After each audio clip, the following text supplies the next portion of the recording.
Savez-vous ce que je trouve le plus difficile en vieillissant? C'est que quand tu vieillis, là, tu perds des choses. Et quand je dis perdre des choses, c'est que tu perds des capacités physiques, par exemple. Comme moi, j'ai perdu beaucoup en capacité visuelle parce que j'ai travaillé devant des ordinateurs toute ma vie. Puis les rayons UV ont affecté ma vision. Et par-dessus ça, j'ai attrapé un glaucome. Le glaucome, c'est une maladie qui fait en sorte que tu peux devenir aveugle du jour au lendemain. Comme moi, je ne vois plus de ce côté-là, du côté droit. Puis je me dois de consulter un ophtalmologiste régulièrement pour m'assurer que je ne perde pas la vue totalement. J'ai perdu aussi en flexibilité. Je m'en suis rendu compte avant hier en faisant du paddleboard. Je suis moins habile, moins flexible qu'avant. Moins en forme aussi, hein? Parce que quand tu vieillis, je sais pas, tu fais moins d'exercice physique, tu fais moins d'activité physique. C'est pas tout le monde, il y en a qui sont restés quand même très en forme pour leur âge, mais c'est pas tout le monde. Comme moi, j'étais moins actif, hein, du fait que je fasse un métier qui ne demandait pas un effort physique, comme de travailler devant les ordinateurs. Ça fait en sorte que ton corps reste inerte longtemps, des 8 heures de temps toute la journée. Donc ça fait pas de toi quelqu'un qui est très, très en forme. Puis en plus, ça te fait prendre du bide. Et c'est ça, tu sais, tu perds des capacités, tu perds tes repères aussi. Comme là, il y a Marc Messier qui est décédé. Hein, il faisait partie de la culture québécoise, lui.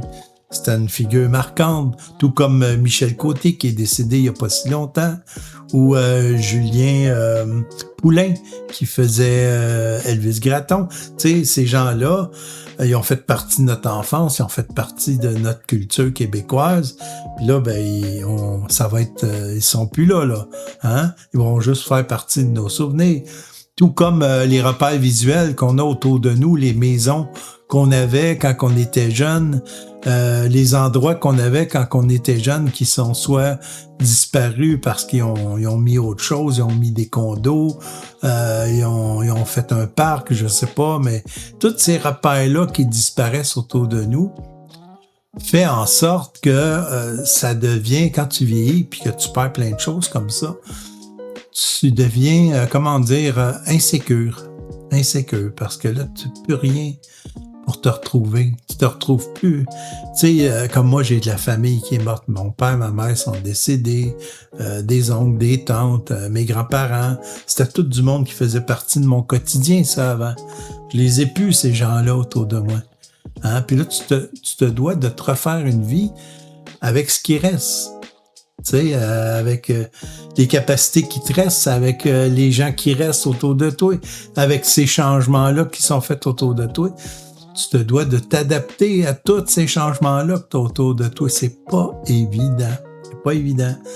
C'est pour ça que c'est bien important. Si vous avez encore vos parents, par exemple, si vous avez encore vos amis proches, hein, parce que moi, j'ai perdu des amis proches tout récemment, des amis que j'aimais bien, qui sont partis comme ça, sans raison, un peu comme Marc Messier.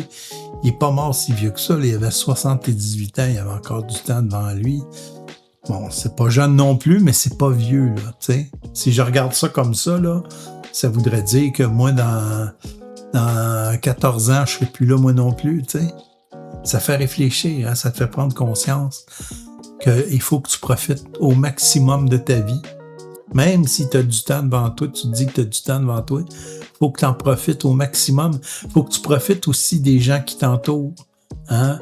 Faut que quand ils t'appellent, là, quand tes parents t'appellent, tu dis « Ah, j'ai pas le goût d'y parler. » Non, réponds. Tu sais pas ce qui peut leur arriver demain matin. Ils peuvent être plus là, puis tu vas le regretter toute ta vie de pas avoir répondu au téléphone. Puis profitez-en de la vie. Profitez-en de la vie telle qu'elle est. C'est ça. C'est ça, être vieux, c'est-à-dire devenir vieux. Je vais vous laisser sur une citation de Clint Eastwood qui a dit un jour, parce qu'on lui avait demandé « Comment tu fais pour rester aussi jeune si longtemps? » Ben, il dit « C'est pas compliqué, je ne laisse pas entrer en moi le vieux. » Donc, c'est ça que j'avais à vous dire. Profitez-en de la vie. Je vous souhaite à tous et à toutes une excellente journée. Bye.